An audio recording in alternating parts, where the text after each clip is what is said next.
কোনোক্রমে উঠে গিয়ে বিদুশেখরের কাঁধের বোতামটা টিপতেই ও বিকল হয়ে হাত পা পড়ে গেল। তারপর হ্যান্ডেল ঘুরিয়ে মোড় ঘুরিয়ে আবার মঙ্গলের দিকে যাত্রা। বিদুশেখরের এরম পাগলামির কারণ কি? ওকে আপাতত অকেজো করেই দেখিয়ে দেব। ল্যান্ড করার পর আবার বোতাম টিপে চালু করব।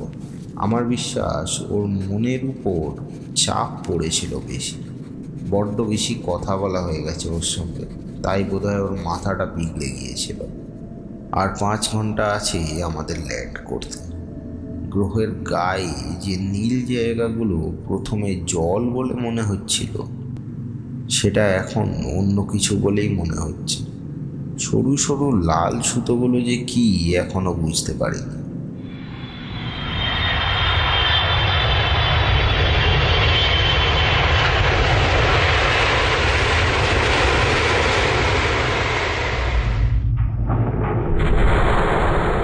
আমরা 2 ঘন্টা হলো মঙ্গলে নেমেছি। একটা হলদে রঙের নরম পাথরের ঢিপির উপরে বসে আমি ডায়েরি লিখছি।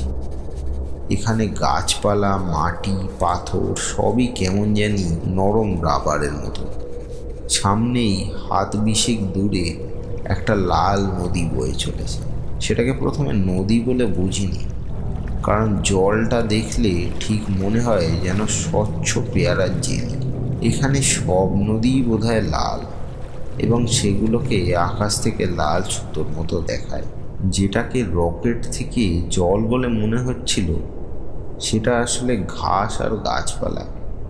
সবই সবুজের বদলে নীল। আকাশের রং কিন্তু সবুজ, তাই সব কীরকম উল্টো মনে হয়। এখনো পর্যন্ত কোনো প্রাণী চোখে পড়েনি। আমার হিসেব তাহলে ভুল হলো নাকি? কোনো সাড়া শব্দই পাচ্ছি না। কেমন যেন একটা থমথমে ভাব। এক নদীর জলের কুলকুল শব্দ ছাড়া আর কোনো শব্দই নেই।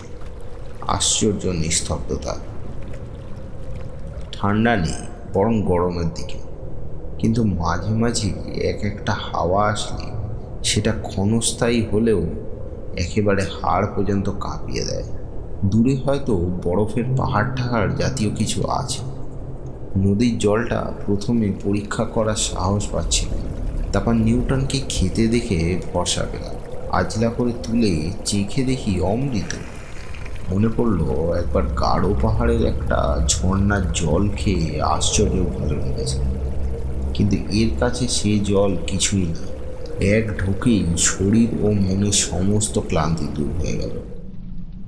বিদুশেখরকে নিয়ে আজ একটা ফ্যাসাদ। ওর যে কি হয়েছে জানি না। রকেট ল্যান্ড করার পর বোতাম টিপে ওকে চালু করে দিলাম, কিন্তু নড়েও না, চড়েও না। জিজ্ঞেস করলাম, কি হলো, তুমি নামবে না? ও মাথা নেড়ে না বলল। বললাম, কেন, কি হয়েছে? আবার বিদুশেখর হাত দুটো মাথার উপর তুলে গম্ভীর ভয় পাওয়ার গলায় বলল, বিদুশেখরের ভাষা বুঝতে আমার কোনো অসুবিধাই হয় না, তাই বুঝলাম ও বলছে বিপদ। জিজ্ঞাসা করলাম, কিসের বিপদ বিদুশেখর? কিসের ভয়? বিদুশেখর আবার গম্ভীর গলায় বলল, বিপদ, ভীষণ বিপদ। অগত্যা বিদুশেখরকে রকেটে রেখেই আমরা 3টে প্রাণী মঙ্গলের মাটিতে পদার্পণ করলাম। প্রথম পরিচয়ের অবাক ভাবটা 2 ঘন্টার মধ্যেই অনেকটা কেটে গেছে।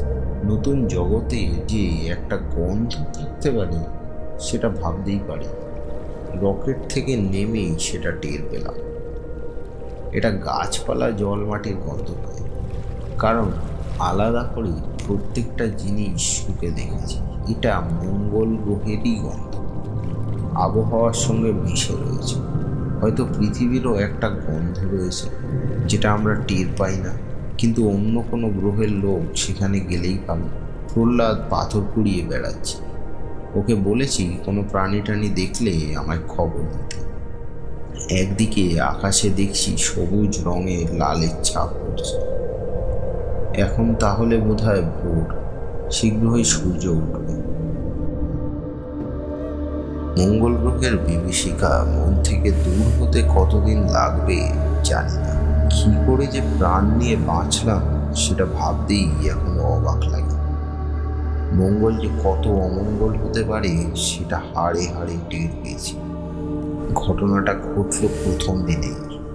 সূর্য ওঠার সঙ্গে সঙ্গে আমি টিলার উপর থেকে উঠি জায়গাটা দিনের আলোয় একটু ভালো করে ঘুরে দেখবো ভাবছি। এমন সময় একটা আষ্টে গন্ধ আর একটা অদ্ভুত শব্দ শুনতে পেলাম।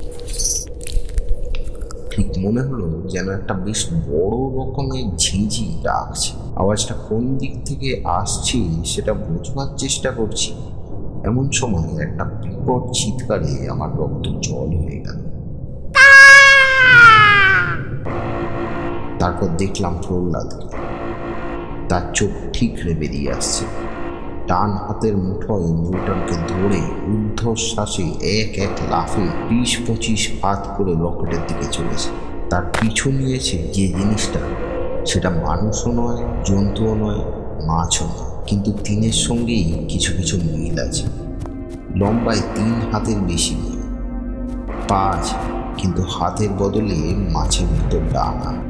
বিরাট মাথায় মুখ জোড়া দন্তহীন হাত, ঠিক মাঝখানে প্রকাণ্ড একটা সবুজ চোখ। তার সর্বাঙ্গে মাছের মতো আঁশ সকালের রোদে চিকচিক করছে। জন্তুটা ভালো দৌড়াতে পারে না, পদে পদে হোঁচট খাচ্ছে, তাই হয়তো প্রহ্লাদের নাগাল পাবে না। আমার যেটা সবচেয়ে সাংঘাতিক অস্ত্র সেটা হাতে নিয়ে আমি জন্তুটার পিছনে রকেটের দিকে ছুটলাম। প্রহ্লাদের যদি অনিষ্ট হয় তাহলেই অস্ত্রটা ব্যবহার করব, নয়তো প্রাণী হত্যা করব। আমি যখন জন্তুটার থেকে 20 কি 25 গজ দূরে, তখনই প্রহ্লাদ রকেটে উঠে পড়েছে। কিন্তু এবারে আরেক কাণ্ড। বিদেশে এক লাঠি রকেট থেকে নেমে জন্তুটাকে দেখে দাঁড়ান। ব্যাপার দেখে আমি থমকে দাঁড়ালাম। এমন সময় একটা দমকা হাওয়ার সঙ্গে আবার সেই আষ্টে গন্ধটা পেয়ে উড়ে দেখি ওটার মতো আরো অন্তত 200-300 জন্তু দূর থেকে দুলতে দুলতে রকেটের দিকে এগিয়ে আসছে। তাদের মুখ থেকে সেই বিকট ঝিঁঝির শব্দ।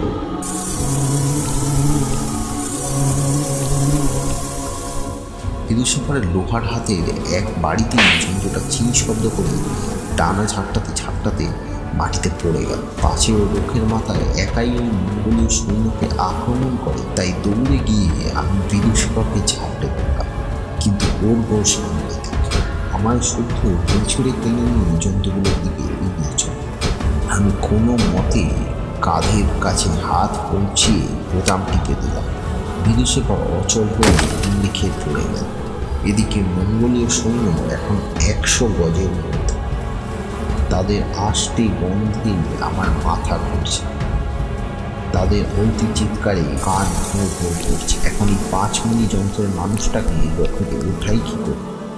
প্রহ্লাদকে ডেকে উত্তর পেলাম না। কি বুদ্ধি হলো, হাত দিয়ে বিদুষিকাদের কোমরে কবজা করতে লাগলাম। বুঝতে পারছি মঙ্গলীয় সৈন্য ঢেউ দুলতে দুলতে ক্রমশ এগিয়ে আসছে। আর চোখে চেয়ে দেখি এখন প্রায় 1000 জন্তু।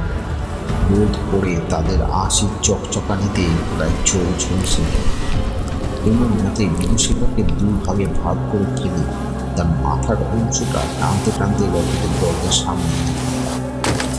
এবার পায়ের দিকটা। সৈন্য এখন 50 গজের মধ্যে। আমার হাত পা অবশ হয়ে আসছে, অস্ত্রের কথা ভুলে গেছি। পা ধরে টানতে টানতে বিদুষিকার তলার অংশটা যখন রকেটের দরজায় এনে ফেললাম, তখন দেখি প্রহ্লাদের জ্ঞান হয়েছে। সে এরই মধ্যে উপরের দিকটা কেবিনের ভেতরে তুলে দিয়েছে। বাকি অংশটা ভেতরে তুলেই কেবিনের দরজা বন্ধ করার ঠিক আগের মুহূর্তেই আমার পায়ে একটা ঠান্ডা স্বেচ্ছাতে ঝাপটা অনুভব করলাম। তারপর আর কিছুই মনে ছিল।